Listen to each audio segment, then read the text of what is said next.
I came to shake some African tables cause someone has to hear something. See, this piece might offend many, but who's counting? I think you Africans complain too much about slavery, I'm just saying. First off, whose fault was it? No, wait, I don't seek to make light of the effect of those dark years on the African continent, but reason with me. If you spend too much time complaining about how you were enslaved in the past, you may actually be blinded to the modern ways in which you are still being enslaved. For instance, how slavery of the past was physical, but now it's mental.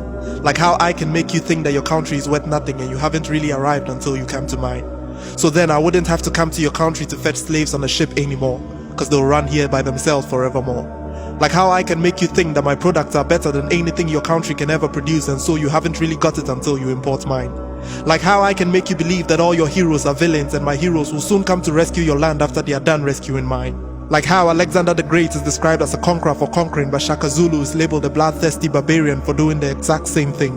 Like how your queen mothers are localized but our queen is globalized. Like how Spider-Man is called a superhero but Kwekwanansa is called a superstition. Like how I can make you think that every aspect of your culture is primitive and every aspect of mine is called modernization. Like how Chigbodi is not a cool name to give to your child, but once you call her Patience, she can move mountains.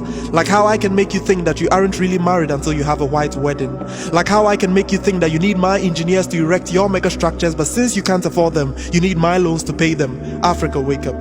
How long until you realize that we never really ended slavery, we rebranded it, and while you were busily lamenting on the effect of the transatlantic slave trade, we found a new way to do it. How's that for smart? Now that's strategy.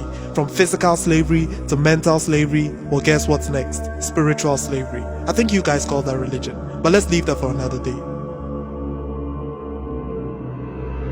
Writer speaks.